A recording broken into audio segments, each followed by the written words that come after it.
కేదార్నాథ్ దర్శనం మానవ జీవితంలో అత్యంత పవిత్రమైన ఆధ్యాత్మిక అనుభవాలలో ఒకటి.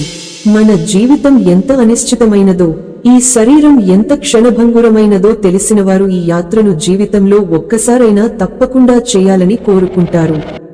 హిందూ పురాణాల ప్రకారం ఈ పవిత్ర క్షేత్రంలో శివుడు నంది రూపంలో నిత్యంబుగా వసిస్తున్నాడు. ఇక్కడి ప్రతి అణువు శివతత్వంతో నిండి ఉంది. హిమాలయాల ఎత్తైన శిఖరాల మధ్య మంచుతో కప్పబడిన ఈ పవిత్ర స్థలం దర్శించిన వారి జీవితాలు మారిపోయాయని అనేక భక్తుల అనుభవాలు చెబుతున్నాయి. మరణానంతరం మోక్షం కోసం ఆశించేవారికి ఇది అత్యుత్తమ స్థలం.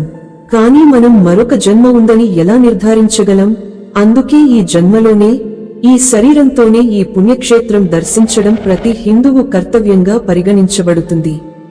ఇది కేవలం ఒక యాత్ర కాదు, ఒక ఆత్మీక పునరుద్ధరణ, ఒక దివ్య అనుభూతి, శివునితో ఐక్యమయ్యే అమూల్యమైన అవకాశం.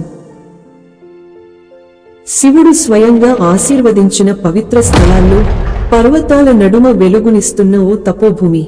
ఆనందభైరవ రాగంలో ఓ మృదంగ శబ్దం విన్నట్లు ఉంటే అది కేవలం ఆలయం కాదు, అది మహాత్ముల యోగా క్షేత్రం. ఇది కేదారనాథ్ ధామ్, ఒక శాశ్వత శివతత్వ సాక్ష్యం. ఈ వీడియోలో మనం తెలుసుకోబోతున్నాం కేదారనాథ్ ఆలయం చుట్టూ ఉన్న రహస్యాలు, శాస్త్రానికే సవాలు చేసే అంశాలు, ఆధ్యాత్మిక విశ్వాల దర్పణము. మిత్రులారా, స్వాగతం మీ అందరికీ మా పౌర్ణమి ఫ్యాక్ట్ యూట్యూబ్ ఛానల్కి. ఇప్పటివరకు మా ఛానల్ను సబ్స్క్రైబ్ చేయకపోతే ఇప్పుడే సబ్స్క్రైబ్ చేయండి, ఎందుకంటే ఇలాంటివి ఎన్నో అద్భుతమైన ఆధ్యాత్మిక, చారిత్రక మరియు మిస్టరీ కథనాలు మీకోసం తీసుకురాబోతున్నాం. ఈ రోజు మనం తెలుసుకోబోతున్నాం హిమాలయాల్లో ఉన్న కేదారనాథ్ ఆలయానికి సంబంధించిన 50 రహస్యాలు. తెలుసుకుందాం. ముందుగా కేదారనాథ్ ఆలయ రహస్యాల్లోకి ప్రయాణం చేద్దాం. రహస్యం 1. 2013 వరద. ఆలయం ఎలా నిలిచింది? 2013లో కేదారనాథ్ ప్రాంతాన్ని వరదలు చీల్చిచెండాడాయి. వర్షాలు, చారబారి హిమశిఖరాల కరుగుదల, కొండచర్యల విరిగిపడటం, ఇవన్నీ కలిసి ఒక తుఫాను తెచ్చాయి. అయితే ఆ విధ్వంసంలో ఆలయం చెక్కు చెదరకుండా ఉండిపోయింది. ఎందుకంటే ఆలయం వెనుక నుండి వచ్చిన ఓ భారీ బండరాయి గోదావరి నదిలా ప్రవహించిన జల ప్రవాహాన్ని ఆలయం దిశకి ముందే తప్పించింది. ఇది యాదృచ్ఛికం కాదు, ఇది శివుడు తన మందిరాన్ని రక్షించిన దివ్యకథ. రహస్యం 2. ఆ శిల ఎలా వచ్చింది? ఎక్కడి నుండి వచ్చింది? విపత్తు జరిగిన తర్వాత శాస్త్రజ్ఞులు, పండితులు పరిశీలించారు. ఆలయం వెనుక పడిన ఆ రాయి ఇక్కడికి ఎలా వచ్చింది? ఎవరు తిప్పారు? దాని దిశ, దాని ఆకృతి, దాని స్థానబద్ధత చూస్తే అది మనిషి వేసినదిగా కనిపించదు. అదే దివ్యశిల. భక్తుల నమ్మకం ప్రకారం అది భైరవ రూపం. కేదారేశ్వరుడి యోగ శక్తి భైరవునిగా అవతరించి ఆలయాన్ని కాపాడాడని పౌరాణిక విశ్వాసం. రహస్యం 3. గర్భగృహంలోకి కాంతి ఎలా వస్తుంది? ఆలయాన్ని మూసివేసిన తర్వాత కూడా ఆలయంలోని గర్భగృహంలో వెలుతురు కనిపిస్తూనే ఉంటుంది. అంటే దీపం లేకపోయినా, బయట ఎటువంటి కాంతి లేకున్నా లోపల అంతటా మెరుపులా వెలుగుతుంది.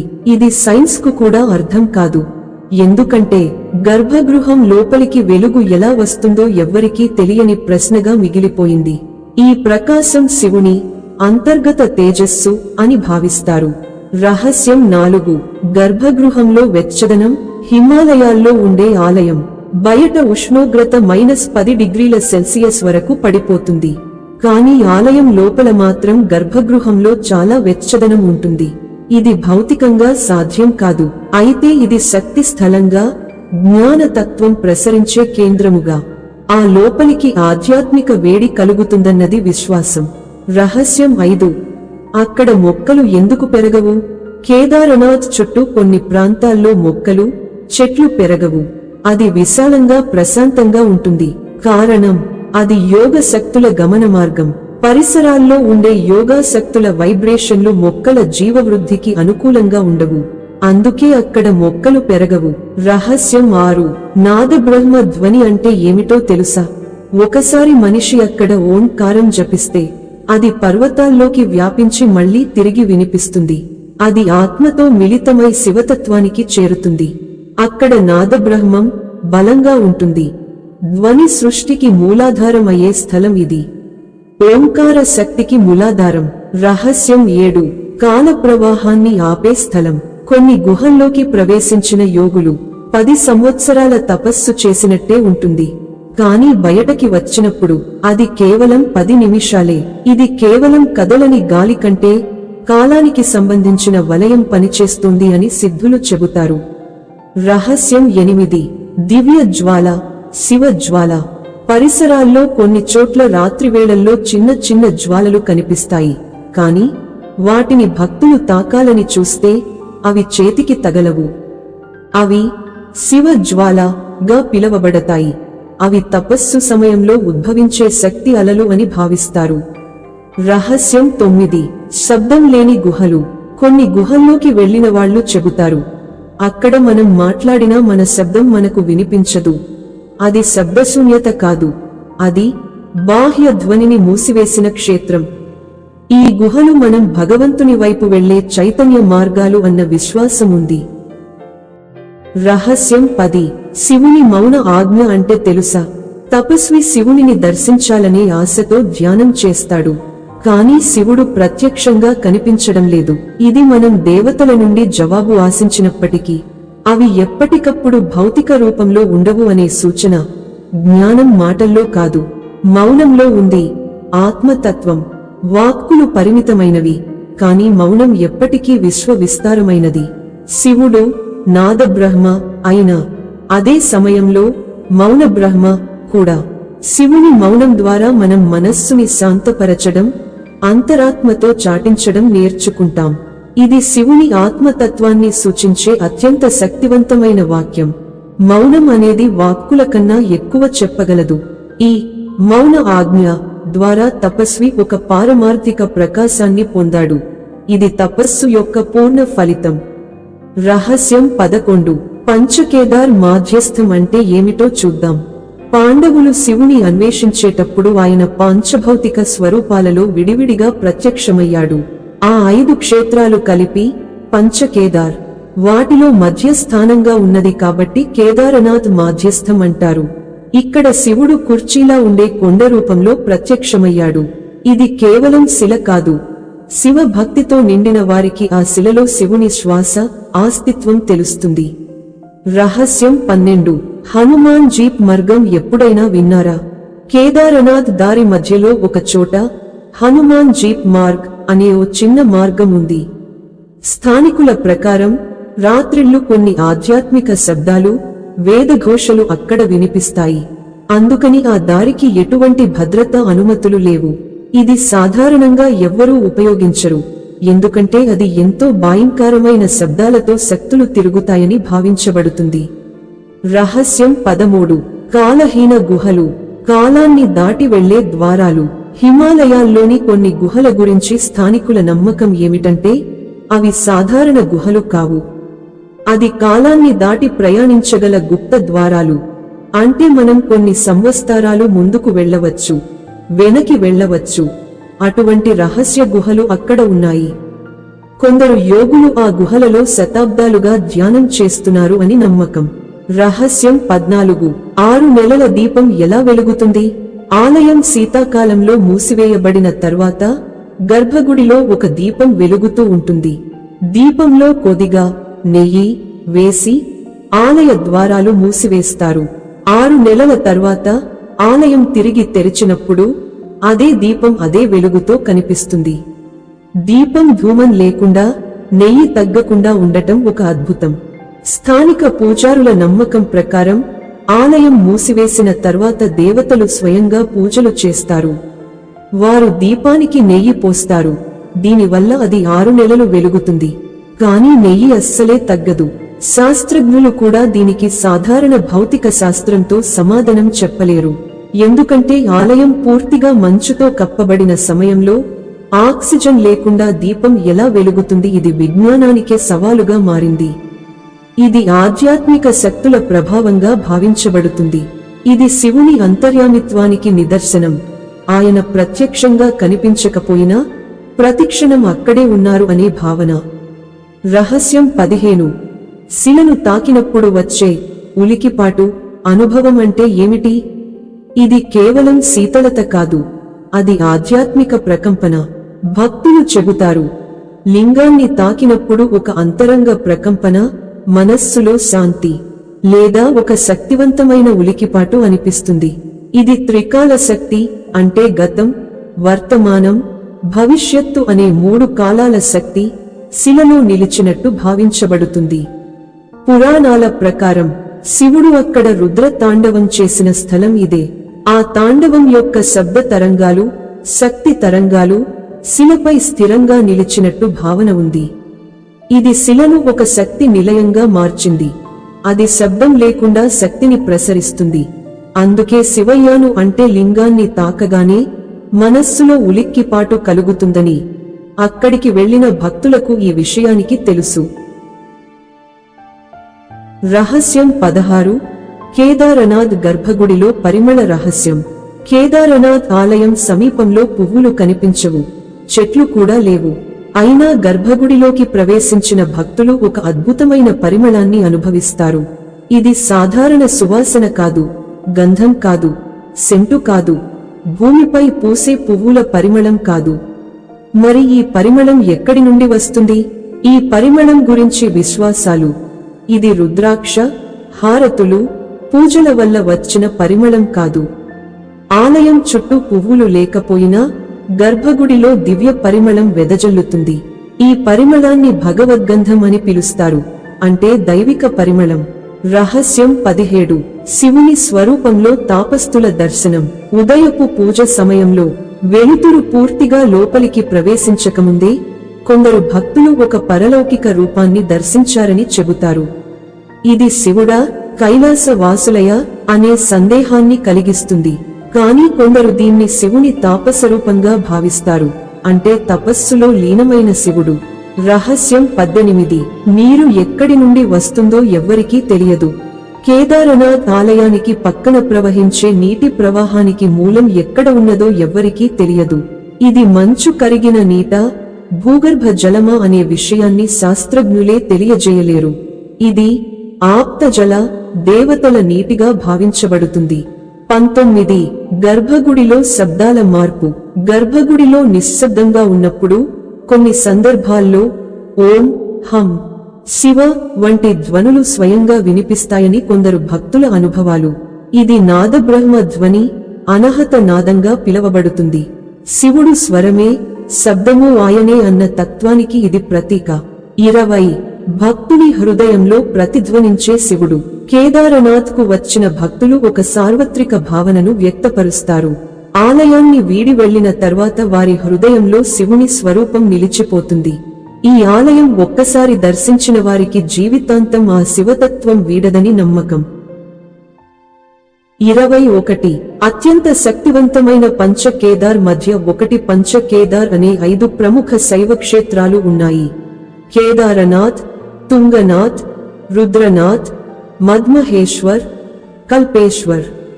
ఇవి శివుడు తన శరీరాన్ని విడిచిన భాగాలుగా పరిగణిస్తారు. కేదారనాథ్ శివుని కుంతల భాగం, అంటే పుంజము, అక్కడ ప్రత్యక్షమైన స్థలం. ఈ పంచక్షేత్రాల రహస్యాలన్నీ కలిపితే ఒక గొప్ప పర్వతతత్వం విపరిణమిస్తుంది. 22. శివుని ఉనికికి ప్రత్యక్ష రూపం, శబ్దం, శిల, శక్తి కలయిక. కేదారనాథ్లో శిలారూపంగా కనిపించే శివుడు శబ్దరూపంగా హిమాలయ గాలిలో, శక్తిరూపంగా మనస్సులో విరాజిల్లుతాడు. ఇది సాధారణ దేవాలయం కాదు, త్రికాల బలాలు కలిసిన తీర్థం. 23. కేదారనాథ్ కి దగ్గర్లో భైరవనాథుడు రక్షకుడిగా. కేదారనాథ్ ఆలయం మూసే సమయంలో ఆలయాన్ని భైరవనాథుడు, కాలభైరవుడు రక్షిస్తున్నట్టు పౌరాణిక విశ్వాసం. ఆయన ఆలయం కేదారనాథ్ కు కొద్దిపాటి దూరంలో ఉంటుంది. ఎలాంటి భయంకరమైన శక్తులనైనా భైరవుని శక్తి తరిమి కొడుతుందని భక్తుల నమ్మకం. 24. ఆకాశ మార్గం గుండా వచ్చిన సిద్ధులు. కొంతమంది సిద్ధులు, పూర్వకాలపు యోగులు కేదారనాథ్ కు కాలి నడకన కాకుండా ఆకాశ మార్గం ద్వారానే వచ్చారని కథనాలు ఉన్నాయి. హిమాలయాల్లో అర్థవంతమైన ఆకాశగమనము ఉన్నదని కొన్ని తంత్ర గ్రంథాలు చెబుతాయి. 25. శివుడు నంది రూపంలో, ఒక అద్భుత పురాణ రహస్యం. మహాభారత కథనం. మహాభారత యుద్ధం తర్వాత పాండవులు బ్రహ్మహత్య పాపం, సగోత్ర బంధువులను చంపిన పాపం నుండి విముక్తి కోసం శివుడిని ఆశ్రయించారు. కాని శివుడు వారిని పరీక్షించాలనుకున్నాడు. అందుకే అతను నంది, వృషభం రూపంలో కేదార్నాథ్ ప్రాంతంలో ప్రత్యక్షమయ్యాడు. పాండవులు శివుడిని గుర్తించగా అతను భూమిలోకి అదృశ్యమయ్యాడు. ఆ సమయంలో శివుడి వెనుక భాగం కుంభం భూమిపై కనిపించింది. ఇదే కేదార్నాథ్ లింగం. శివుడి ముందు భాగం నంది ముఖం నేపాల్లోని పశుపతినాథ్ ఆలయంలో ప్రత్యక్షమయ్యింది. 26,400 సంవత్సరాలు మంచు కింద ఒక అద్భుత శాస్త్రీయ రహస్యం. ఇటీవలి శాస్త్రీయ ఆవిష్కరణ geological survey of India GSI పరిశోధనలు మరియు హిమాలయ అధ్యయనాలు చూపిస్తున్నది. కేదార్నాథ్ ఆలయం లిటిల్ ఐస్ ఏజ్ 1300 AD సమయంలో 400 సంవత్సరాలు మంచు కింద ఉండి కూడా అక్షతంగా నిలిచింది. ఇది గ్లేషియల్ మెల్టింగ్, హిమానీనదాలు కరగడం కింద కూడా నాశనం కాకుండా ఉన్న ప్రపంచంలోనే అరుదైన నిర్మాణం. ఎలా సాధ్యమైంది? ఆలయం ఇంటర్లాకింగ్ స్టోన్ టెక్నిక్ తో నిర్మించబడింది. రాళ్లు ఒకదానితో ఒకటి బిగింపు కట్టుగా ఉండేలా కత్తిరించారు. ఇది భూకంపాల్లో కూడా ఫ్లెక్సిబిలిటీ నిస్తుంది. ఆలయం కేదార్ డోమ్ అనే శిఖరం దగ్గర నిర్మించబడింది. ఇది హిమపాతాన్ని సహజంగా తట్టుకునే భౌగోళిక నిర్మాణం. 27 కేదారనాథ్ ప్రాంతంలో కలిగే స్వప్నాలు వాస్తవం అవుతాయా? కేదార్నాథ్ యాత్రికులు తరచుగా ఒక అద్భుతమైన అనుభవాన్ని పొందుతారు. ఇక్కడ కలిగే స్వప్నాలు నిజమవుతాయి. ఈ స్థలం యొక్క ప్రత్యేక శక్తి క్షేత్రం వల్ల భక్తులు స్పష్టమైన ప్రత్యేకమైన స్వప్నాలు చూస్తారు. ఇవి కేవలం మనస్సు యొక్క కల్పనలు కాకుండా శివుడి దివ్య సందేశాలు లేదా భవిష్యత్తు సూచనలుగా భావించబడతాయి.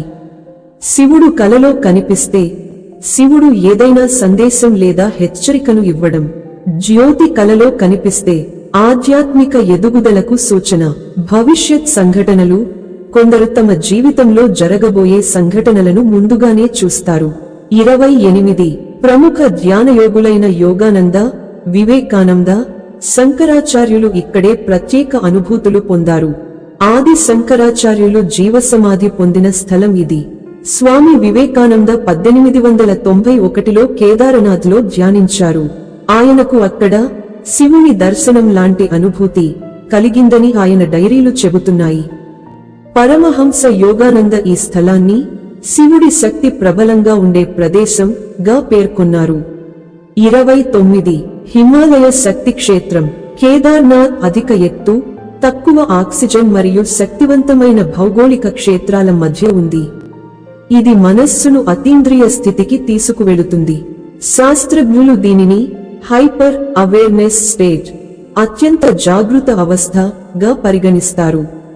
ఈ ప్రాంతం సిద్ధులు, యోగులు ధ్యానించే స్థలం. వారి శక్తి ఇక్కడి వాతావరణంలో ఆధ్యాత్మిక ఇంప్రింట్ గా ఉంటుందని నమ్మకం. భక్తులు ఇక్కడ శివుడి ప్రత్యక్ష అనుభూతిని పొందుతారు. కొందరికి స్వప్నాలలో శివుడు, పార్వతి లేదా నంది సందేశాలు ఇస్తారు. 30 మనిషి శరీరంలోని 7వ చక్రానికి అనుసంధానమైన శక్తి క్షేత్రం కేదారనాథ్ను సహస్రార చక్రం, తలపై ఉన్న 7వ చక్రం కి సంబంధించి అత్యంత శక్తివంతమైన స్థలంగా తత్వశాస్త్రాలు పేర్కొంటాయి. అక్కడికి వెళ్లడం వల్ల ఆధ్యాత్మిక విజ్ఞానం, శాంతి, సమరసత తత్వం ఉద్భవిస్తాయి. 31 మహాదేవుడు నంది రూపంలో కనిపించిన కథ. శివుడు నంది రూపంగా కొండల మధ్య తిరుగుతూ భక్తుల పాపాలను తనపై ఎక్కించుకుని వాటిని తీసుకెళ్తాడన్న విశ్వాసం. కొండల శిలల మధ్య కనిపించే నంది ఆకారపు గడ్డలు, దృశ్య కదలికలు, రాత్రి వేళలు వినిపించే గంభీర ధ్వనులు, ఇవి అన్నీ భక్తుల్లో శివుడి ప్రత్యక్షత అనుభూతిని కలిగిస్తాయి. నంది అంటే భక్తి, నమ్మకం, శుద్ధత, ఈ లక్షణాలు కలిగిన రూపంలో శివుడు సంచరించడమే భక్తుడికి పాప విమోచనమైన వరంగా మారుతుంది. 32 మోక్షానికి చివరి దారిగా కేదారనాథ్ త్రికాల శుద్ధి. ఈ స్థలాలు ప్రాచీన కాలం నుండి పుణ్యభూములుగా భావించబడ్డాయి. అవి పారితముగా భక్తి, జ్ఞానము, శరణాగతి అన్నింటినీ కలగలిపిన స్థలాలు. శరీరానికి విమోచన, ఆత్మకు విముక్తి. దీనిని ప్రముఖ మోక్ష మార్గం గా భావించి మరణం తర్వాత ఆత్మ శివుని మరియు విష్ణువు సమీపంలోకి చేరిపోవడానికి ఇది అనుకూలంగా ఉందని నమ్మకం. ధర్మపథయాత్ర. కేదారనాథ్ శివుని ఆలయంగా, బద్రీనాథ్ విష్ణువు యొక్క అవతారమైన బద్రీనారాయణుడి ఆలయంగా ఉన్నాయి. ఈ రెండు దేవతల యాత్ర ద్వారా శివతత్వం మరియు వైష్ణవతత్వం రెండింటిని అనుభవించడం జరుగుతుంది. పురాణ ప్రస్తావనలు. స్కాంద పురాణం, పద్మపురాణం వంటి గ్రంథాల్లో ఈ యాత్రకు విశేష గౌరవాన్ని ప్రస్తావించారు. మానవ జన్మకు గమ్యమైన మోక్షాన్ని పొందాలన్న సంకల్పానికి ఇది మార్గదర్శిగా ఉంటుంది. 33. గంధర్వ బావి. దివ్య గంధం వచ్చే నీటి మూలం. కేదారనాథ్ పరిసరాల్లో ఉన్న ఒక చిన్న బావి నుండి వచ్చే నీటికి గంధర్వ గంధం వంటి వాసన వస్తుందని భక్తులు చెబుతారు. దీన్ని త్రాగితే శరీరం పవిత్రమవుతుందని నమ్మకముంది. ఇది మానవ శరీరంలోని నాడీ వ్యవస్థను శుద్ధి చేస్తుందన్న విశ్వాసం కూడా ఉంది. 34. నవగ్రహాలు ప్రభావం లేదు. కేదారనాథ్లో పాప పరిహారం. ఇక్కడ శివుని దర్శనంతోనే జన్మ జన్మల పాపాలు క్షయమవుతాయన్న విశ్వాసం ఉంది. ముఖ్యంగా నవగ్రహ దోషం ఉన్నవారు ఇక్కడ ప్రత్యేక పూజలు చేస్తే గ్రహాల ప్రభావం తక్కువ అవుతుందని పండితులు చెబుతారు. 35. ఇక్కడ వాయువు కూడా పవిత్రంగా పరిగణించబడుతుంది. కేదారనాథ్ ఆలయ ప్రాంగణంలో ఉండే గాలి శివశక్తి తత్వాన్ని తీసుకురావడంలో సహాయపడుతుందని తంత్ర గ్రంథాలు చెబుతున్నాయి. ఇది మానవ శరీరంలోని ప్రాణవాయువును శుద్ధి చేస్తుంది. అందుకే అక్కడి వాతావరణం సాధారణమైన చలికి కాదు, అది ఆధ్యాత్మిక చలికి నిదర్శనం. 36. జీవితంలో ఒకసారి కనీసం కేదారనాథ్ దర్శనం కలగడం కర్మ ఫలితంగా. బహుజన్మ కృతం పుణ్యం కేదార దర్శనం నృణాం అన్న శ్లోకం ఉంది. అంటే చాలా జన్మల పుణ్యం వలన మాత్రమే కేదారనాథ్ దర్శనం లభిస్తుంది అని భావన. ఇది కేవలం యాత్ర కాదు, అది ఒక ఆత్మయాత్ర. 37. హిమాలయాలలో కనిపించే ఓ అగ్ని బిందువు. స్వయం ప్రకాశిత దీపం. ప్రత్యేకంగా శివరాత్రి సమయంలో కొంతమంది యాత్రికులు రాత్రి సమయంలో హిమాలయాల్లో ఒక ప్రకాశ బిందువు కనిపించిందని చెబుతారు. ఇది శివుడి స్వరూపమే అని మానసిక దృష్టితో చెప్పబడుతుంది. దీనిని శివ జ్వాల అని కూడా అంటారు. 38.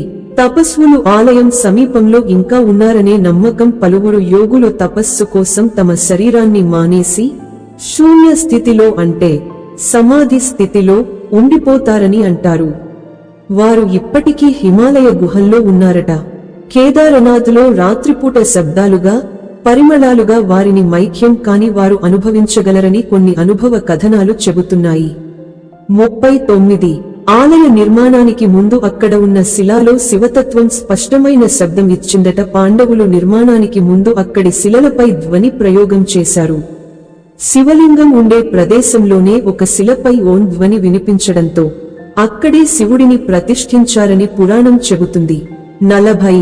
ఈ స్థలంలో మనసు స్ఫూర్తిగా మారుతుంది, అర్ధబోధ కలుగుతుంది. కేదారనాథ్ దగ్గర కూర్చుని జపం చేయగానే ఆత్మకు ఒక అంతఃప్రవాహం మొదలవుతుంది అని అనేక ధ్యానయోగులు పేర్కొన్నారు. ఇది మాటల్లో చెప్పలేని అనుభూతి, ఒక తత్వాన్ని గ్రహించే స్థితి. 41. కేదారనాథ్ ఆలయం సమాంతర లోకాలకు ద్వారం కావచ్చా?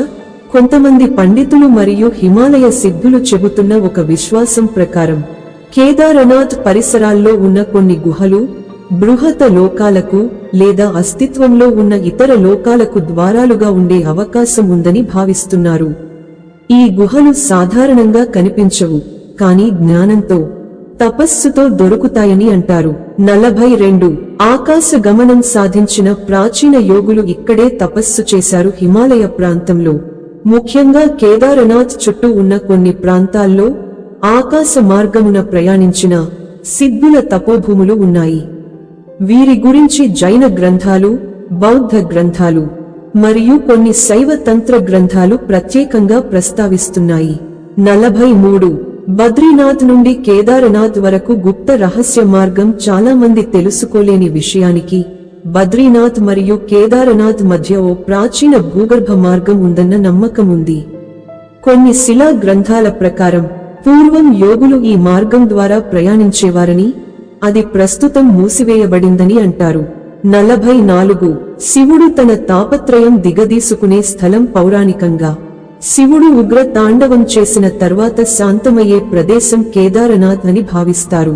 ఈ స్థలం గుండె తత్వానికి సాక్ష్యం. ఇక్కడ శివుడు రుద్రుడిగా కాక పరబ్రహ్మ తత్వంతో విరాజిల్లుతాడు. 45 ఆకాశవాణి వినిపించే శిఖరం. కేదార్ గర్భగుహ రహస్యం. కొంతమంది సాధకులు రాత్రిపూట లేదా ప్రాతకాలంలో గర్భగృహం చుట్టూ సున్నితమైన ధ్వనులు హరనామం వలె వినిపించేదని చెబుతారు.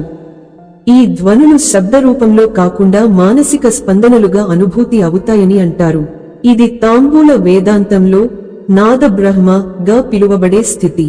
46 కాల ప్రయాణానికి సంబంధించి సిద్ధులు ధ్యానించిన స్థలం. కాలతత్వాన్ని టైం ప్రిన్సిపల్ అర్థం చేసుకునేందుకు కొన్ని ప్రత్యేకమైన స్థలాలు అవసరమవుతాయని తత్వవేత్తలు చెబుతారు. కేదారనాథ్ వాటిలో ఒకటి. కాలం అక్కడ నిలిచినట్టు అనిపించే వాతావరణం ఉంది. ఈ కారణంగా అక్కడ తపస్సు చేసే సిద్ధులు కాలాన్ని తీయగలగడం అనే భావనను సాధించడానికి ప్రయత్నించినట్లు ప్రాచీన రచనలు సూచిస్తున్నాయి. 47 శివుని మహాప్రళయం స్థితి. 3వ నేత్రం ఇక్కడే సమరసమైంది. ఇది ఒక లోతైన తత్వం. శివుడు ఉగ్ర రూపం త్రినేత్రుడు గా కనిపించిన తర్వాత 3వ నేత్రాన్ని మళ్లీ మూసిన స్థలం కేదారనాథ్ అని అంటారు. అంటే ప్రపంచ నాశన శక్తిని నియంత్రించిన స్థలం. 48 అక్కడ శివుడు గురువు గా ఆవిర్భవిస్తాడు. శిష్యుడికి స్ఫూర్తిదాత. కేదారనాథ్ ప్రాంతాన్ని దక్షిణామూర్తి తత్వానికి ప్రతిరూపంగా భావించేవారు ఉన్నారు. అంటే శివుడు గురు రూపంలో విద్యాబోధకుడిగా తన భక్తులకు జ్ఞానం ఇవ్వడానికే అక్కడ కనిపిస్తాడని విశ్వాసం. 49 చల్లదనం ఉన్న మంచులోనూ శక్తి నిప్పులా ఉండే స్థలం. ఇది భౌతికంగా చూస్తే చల్లదనంతో నిండిన ప్రదేశం, కానీ అక్కడ శక్తి ఎనర్జీ ఫీల్డ్ అత్యంత వేడిగా ఉంటుంది. కొన్ని భక్తులు కేదారనాథ్ వద్ద ధ్యానించినప్పుడు తాము తప్త శక్తి ప్రవాహాన్ని అనుభవించామన్నవి చెబుతారు. ఇది శారీరకంగా చల్లగా ఉన్నా ఆధ్యాత్మికంగా హోత్ర తాపాన్ని ఇస్తుంది. 50 ఇక్కడ తలపడిన శివనామం జన్మల పునర్జన్మను నిలుపుతుంది. అత్యంత గంభీరమైన విశ్వాసం. కేదారనాథ్ వద్ద ఒకసారి ఓం నమః శివాయ అనే నామాన్ని తలచితే అది మన జన్మ చక్రాన్ని బ్రేక్ చేస్తుందని, అదే నామం ముక్తికి తలుపులని పౌరాణిక తత్వ గ్రంథాలు చెబుతున్నాయి.